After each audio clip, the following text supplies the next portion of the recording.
Anniversary servers proved once again that fresh launches generate incredible hype. But now that we're playing TBC for a third time, the community has also raised several concerns. Meta chasing seems more common than ever, tanks feel increasingly difficult to find, and even basic player interactions during dungeons have become surprisingly hostile. Whether these are isolated incidents or signs of a larger problem, I think they're worth discussing. This forum post highlights what we're dealing with in TBC Anniversary right now, because we're in the third iteration of TBC. Everybody just wants to plow through all the content, and this forum post just dives right into it. And it starts with, the biggest problem with TBC right now is not bots and gold buying. The biggest problem right now is the players themselves. The community has gone from looking for competent players to expecting perfection in every run, chasing players that have already outgeared the content. How can players gain experience when no one gives them a chance to gain experience? How can players improve their logs when no one lets them in their raids? How can players obtain gear when everyone requires them to have gear they are trying to obtain? And right here, he highlights something that's really hits deep for me, because it does feel like everybody in TBC Anniversary right now, when they look at somebody new, they go and look at their logs. And it's gotten to the point where people are doing that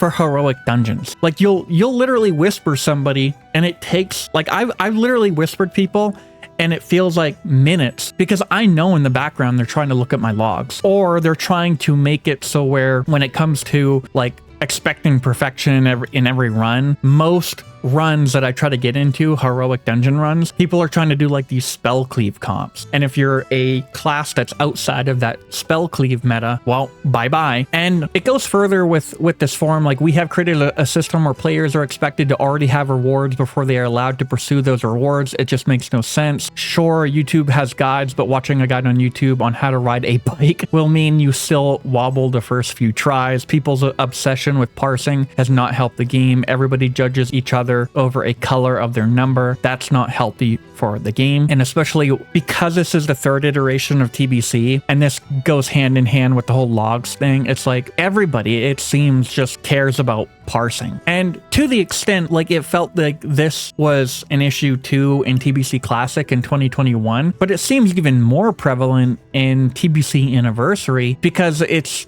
literally like we've done this now 3 times, to the point where everybody is like, oh, 99 parse, I'm trying to get 99 parse. Like, people are literally like, if you get below a purple parse, you suck. And then he goes on to basically say that loot has become a huge issue. Everybody wants the big ticket items, best trinkets, weapons. That's fine. That's why we raid. But hard reserves everywhere, loot drama everywhere, ninja looters everywhere. Raid leaders can do whatever they want with loot. These systems often give players no chance to obtain the items they want, and when players feel like they can't obtain the items, they stop showing up. Imagine you're a completely new player or returning after a long break. You log in and have no gear, no experience, no logs, and most groups want those before they even consider you. How long do you think those players stick around? We have made the barrier of entry so high that new players and even some current players don't even try climbing over it. The win now mentality. Everybody wants max bis, max parses, max efficiency, max speed. While there's nothing wrong with wanting that, we forgot WoW is a game. This is not a game design problem. This is a community problem. The only way to fix the problem is to fix the community. Start giving each other opportunities. We were all that someone asking for help or needing guidance. We all started somewhere. We all started inexperienced and became experienced. If we keep raising the bar higher and higher and higher, eventually there won't be anyone left to jump over it. So no, the biggest problem is not bots or gold buying. I kind of disagree with that statement, because RMT is a big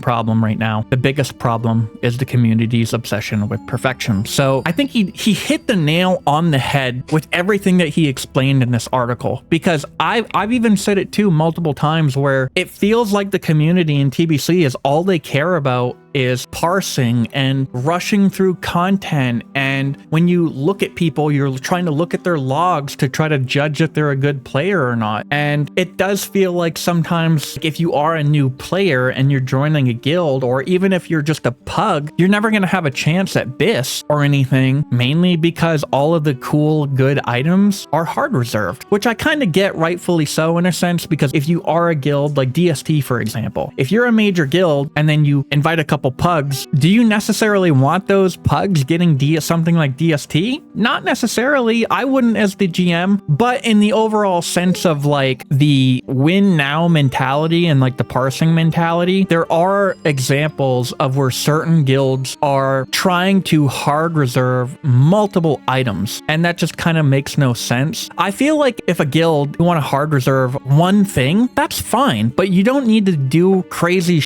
kind of like how this article references where there's guilds hard reserving multiple items. Like that mindset right there, especially third time through like TBC, like, oh, I'm a guild and I'm gonna hard reserve like 3+ items so these pugs or whatever can't get them. I feel like that's just a dog mentality. Like I said, one item's fine, but I just feel like the overall consensus of this article, where everybody cares about optimization and efficiency and trying to clear through content, and all they care about is parsing, it's completely gone so far away from what World of Warcraft was intended to do, and that was so the average player can immerse themselves in the game, not be like, oh, I'm gonna fucking 99 parse through Black Temple and we're gonna speed clear it and like, yeah, like it's okay to compete and that's fine, but the whole idea of World of Warcraft goes out the window when you start doing that type of stuff. And I feel like that's why Classic Plus is such a good idea in a sense, because not only are you going back to something as pure as vanilla, but you're also creating a whole new experience for classic players where you are bringing back the immersion, not just, oh, we're going to replay TBC for the third time and potentially Wrath, and then everybody, all they're going to care about is parsing. Like, retail, as fast as it is, there is still an essence of immersion when you go and experience new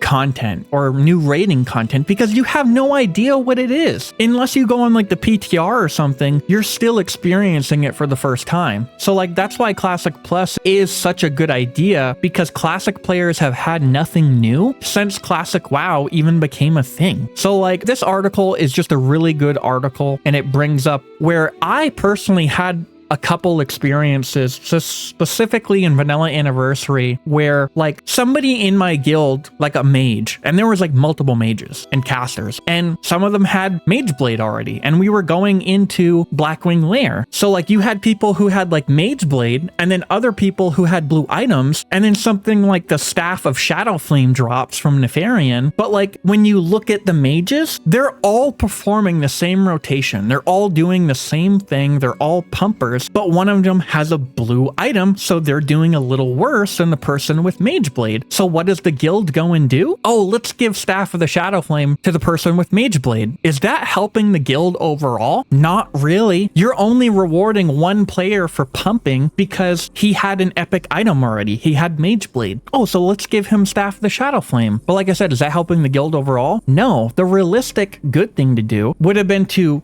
see that somebody who is performing the same rotation has a shittier weapon, and just because they might be doing less damage because they have a shittier weapon doesn't mean that they should get bypassed for an upgrade. Because not only is it upgrading them as an individual player, it's helping the entire guild. So I've experienced a lot of that type of too in Vanilla Anniversary, and I feel like, you know, in reference to this article, I feel like that's a really good example to bring up too, because it does feel like a lot of guilds are really just only hyper focused on not only parsing, but they're hyper focused on a, you know, specific friends or a subset of individuals that are already super geared, and the new people that are maybe doing the same type of rotation that these people are doing, they get bypassed. They have to wait in line for loot that honestly they should probably get in the first place, because like I said, it's not only helping them, it's helping the overall guild. But then it leads us into another problem in TBC.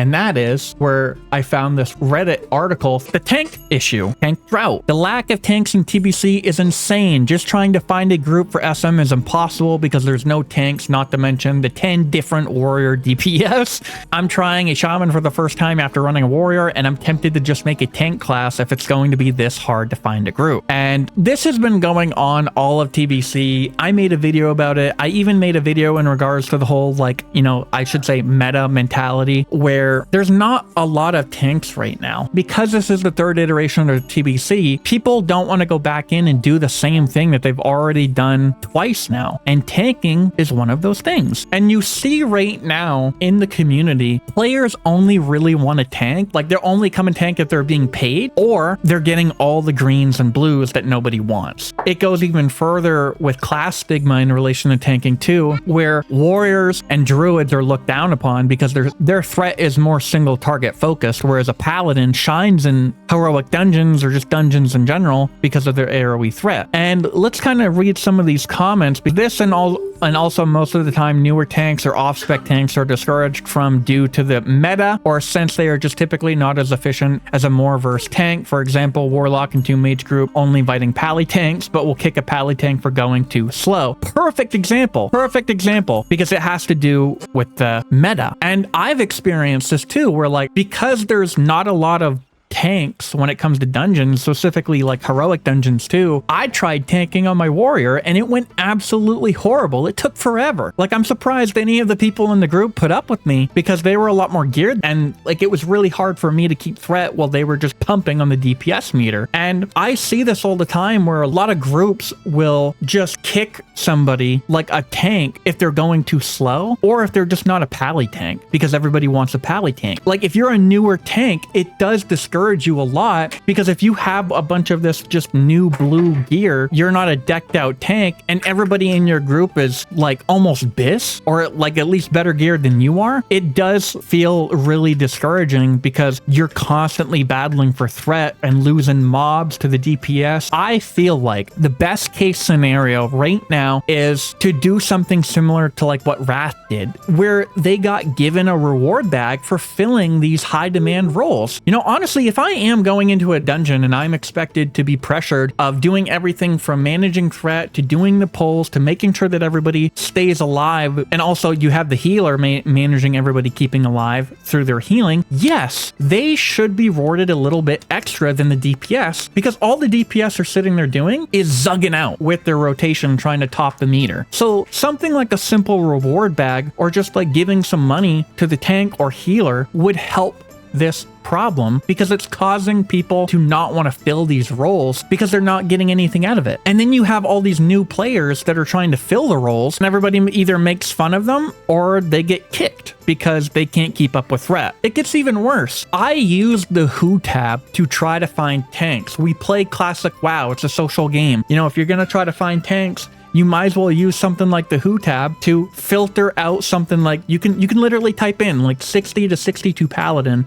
and then ask them if they want to come tank. Well, what do you know? I messaged someone, and this is the first time in World of Warcraft that somebody got mad at me for asking to play. So I literally asked this guy to tank, and he had told me above that you should only be asking people in the looking for group tool. You might find people more inclined to do it, and before you say there's no one there, if there isn't, oh well, I guess you're waiting. Rude ass mother is what he said. And I told him straight up, it's how I get people to come into a dungeon quicker than waiting. You're honestly the first Karen who decided to throw a fit. This is literally the first time I've ever had somebody get mad at me for literally asking them to play the game. And this ties in with the whole tank crisis. It feels like nobody wants to tank, nobody wants to heal. Like I didn't really experience much of this with the healers in the beginning of TBC, but I'm starting to see a relation now where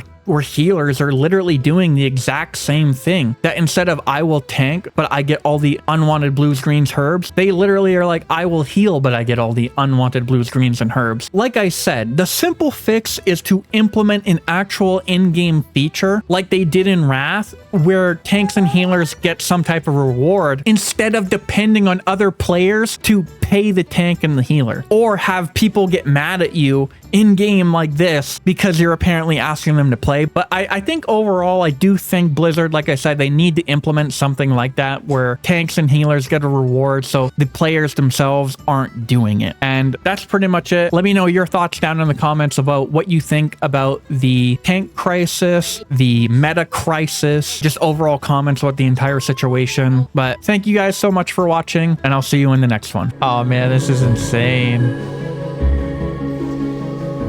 There's so fucking many of them. Holy shit, dude. Oh, here they go. Dude, they came out like so fucking fast. Made a big mistake being first in line. Yeah.